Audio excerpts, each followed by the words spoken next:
السلام علیکم ورحمۃ اللہ وبرکاتہ۔ کیا حال ہے آپ سب کے؟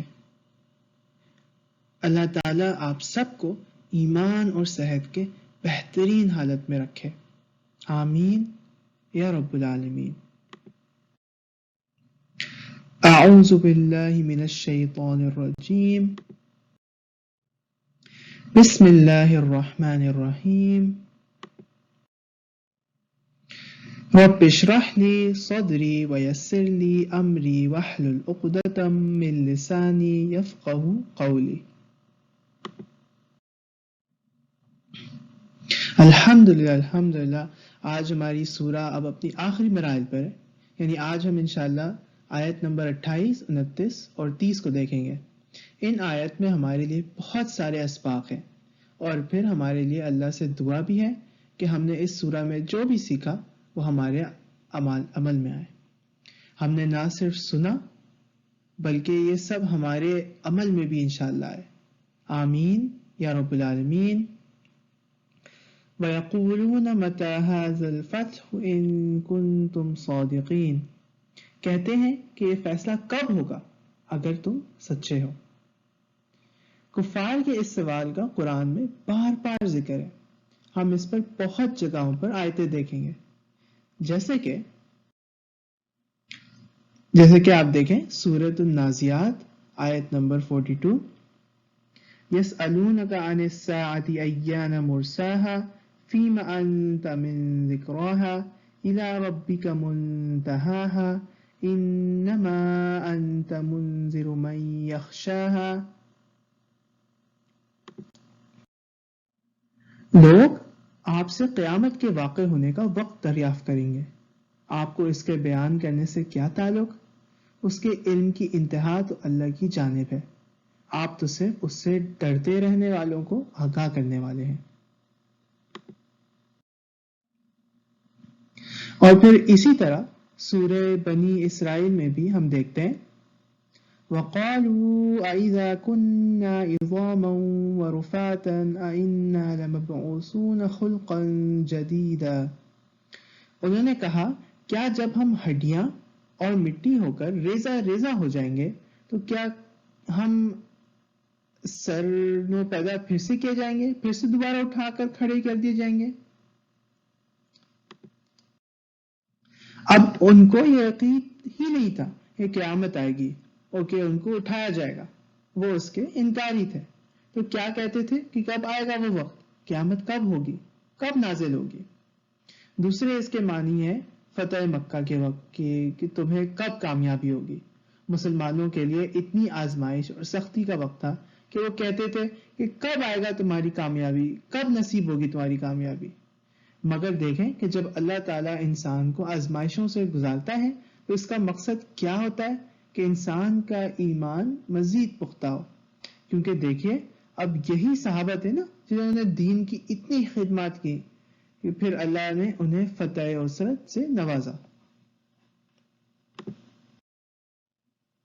تو آپ دیکھیں کہ سورہ مکہ کی بھی درمیانی رکھی ہے، تو ان مسلمانوں کو امید تھی کہ جیسے اللہ نے یونس علیہ السلام کو، یوسف علیہ السلام کو، لوط علیہ السلام کو، موسیٰ علیہ السلام کو، ان پر کئی شمار آزمائشیں آئیں، تو اللہ نے جیسے ان کو آزمائشوں سے نکالا ویسی طرح رب ہمیں بھی نکالے گا۔ اب ہمارے لیے سیکھنے کی کیا بات ہے کہ ہم پر جب بھی کسی قسم کی آزمائش یا مصیبت آئے تو کبھی بھی یہ نہ سوچیں کہ ہمارے ساتھ ہی کیوں، کیا اللہ ہم سے بہت ناراض ہے، یہ ہمارے ساتھ کیوں ہو رہا ہے؟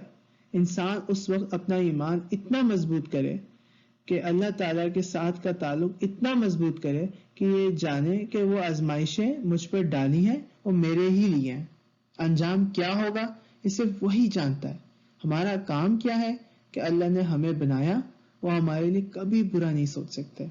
یہ جو آزمائش ہے نا اسی میں ہمارے لیے بھلا ہوگی۔ جب ہمارا ایمان، ہمارا یقین رب کائنات کے ساتھ ہوگی تو فتح ضرور ہمارا مقدر ہوگی۔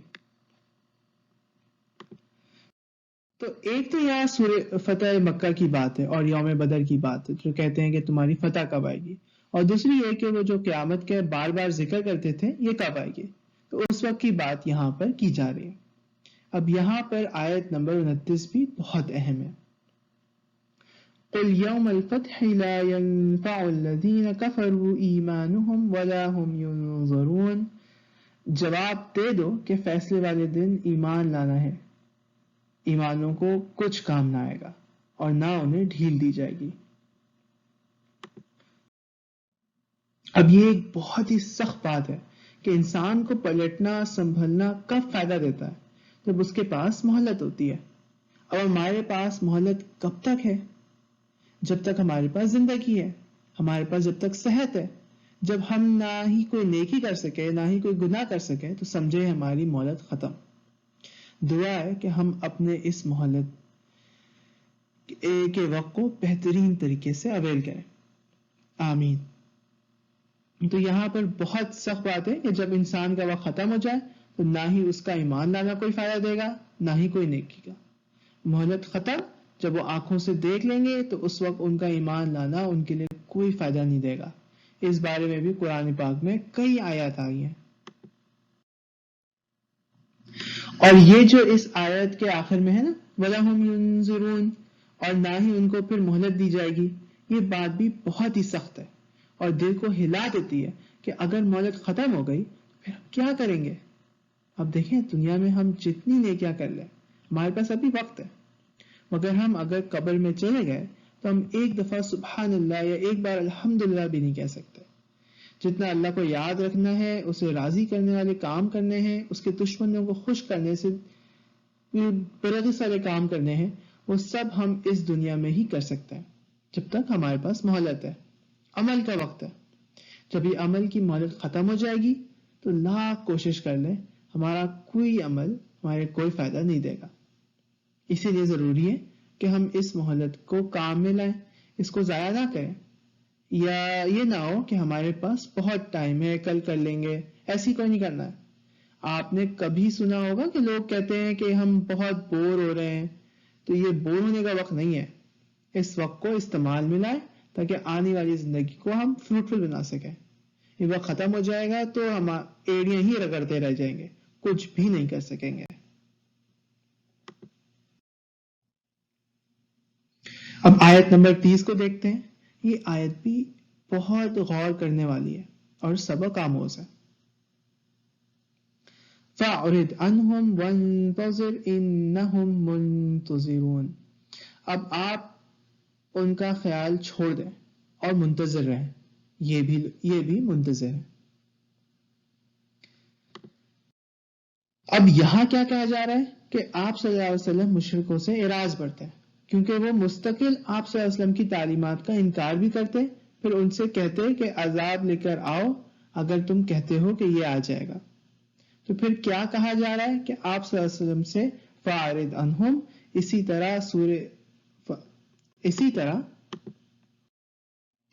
طرح سورہ انعام میں بھی یہی کہا جا رہا ہے.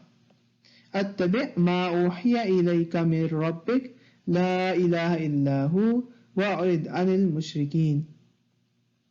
آپ خود اس طریقے پر چلتے رہیں جس کی وحی آپ کے رب تعالیٰ کی طرف سے آپ کے پاس آئی ہے. اللہ تعالیٰ کے سوا کوئی لائق بات نہیں اور مشرکین کی طرف خیال نہ کیجیے.